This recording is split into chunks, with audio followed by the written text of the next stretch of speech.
The Ping. My first submarine was in dry dock for months. As a sonarman, I wasn't getting any sonar experience with my boat out of the water, and I was looking for a temporary assignment to another operational submarine. After another day cleaning the deck tiles that were scheduled to be ripped out, the sonar chief approached me and told me to pack my sea bag. I had orders to a boat out of Groton. I reported to the boat the following evening, sea bag and qual cards in hand. Saluting the topside watch, the duty sonarman took me down to the boardroom where I presented my orders to the duty officer. "You're in luck," he proclaimed. "The sonar chief is on duty tonight. He can get you set up." Serendipity? Was it a sign? It seemed like the stars were lining up for Petty Officer Jive Turkey here. I tossed my bag on one of the sonarman's bunks. Mine hadn't been assigned yet. And the duty sonarman took me back topside to meet the chief. This was my chance to make a first impression. The chief was inside the sail, literally inside it. He had crawled inside this tight space of masts and antennas. I could hear him crawling around in there, cursing occasionally. "Hey, Chief, the new sonar rider's here," the duty sonarman announced. "Jesus Christ," was his initial response. I was flattered. "Petty Officer Jive Turkey," I corrected him. "How long have you been in the Navy?" A dull thud of a rubber mallet being struck on anything he could reach would punctuate his comments. 2 years, Chief." 2.5, I corrected myself. "Are you a sonar supervisor?" "No, but I am a sonar operator qualified on all stacks," I offered. Thud. Thud. "I asked for a sonar supervisor. We need a sonar supervisor." My stomach dropped. What did this mean? Was I going to be replaced? How do I get these orders if I can't stand the watch he needs? This was my first lesson in real-life Navy operations. The Navy doesn't give a damn about what you want. If you need a sonarman to fill a watch bill, you'll get one. If you want him to be a sonar supervisor, you have a better chance of getting a mermaid than a qualified sonar supervisor. The sonar chief assigned me to his underway watch section to keep an eye on me, I'm sure. Over the next week, he would quiz me about all things sonar and tactical employment to see how much I knew, or at this point in my enlistment, didn't know. I got more things wrong than right, and everything I didn't know, I had to write down and look up before the next watch rotation 12 hours later. This seemed like a very harsh and unfair to me at the time because I was there to support his division, not be hammered by his questions and lookups. It didn't take long for me to realize that no one talked to the sonar chief.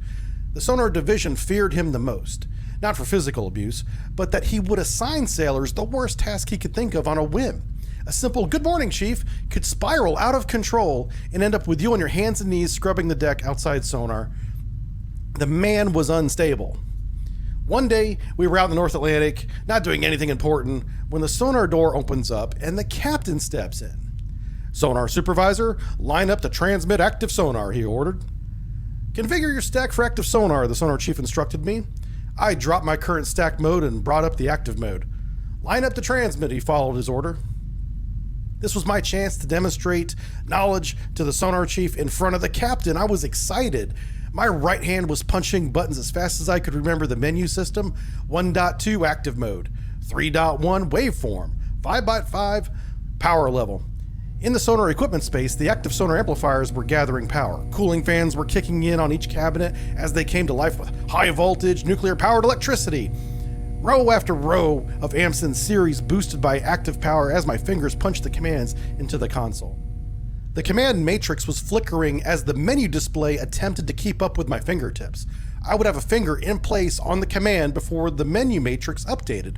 I was faster than the sonar system, and I was demonstrating it in front of the captain and the most senior sonarman on board. Finally, I was showing that I knew something about sonar.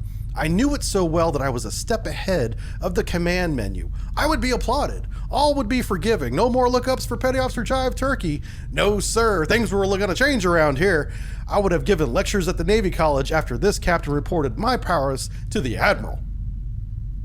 While I was thinking about how great things were going, I finished the command line procedure in record time, I might add, and I was still a step ahead of the command menu. My finger was on button 6-4.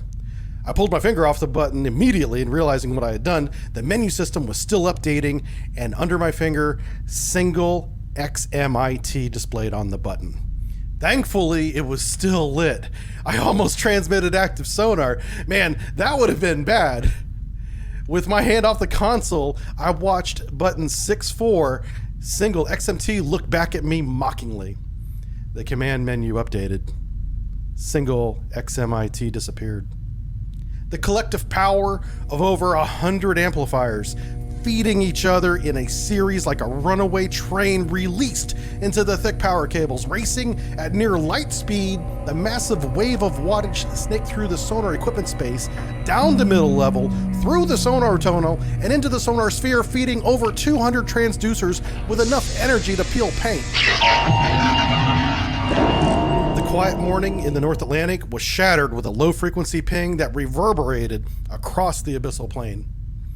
My eyes were shut, desperately trying to undo the reality I'd found myself in. I heard the sonar door open and shut. The CO must have left. A pair of headphones hit me upside the head so hard that my headphones flew off.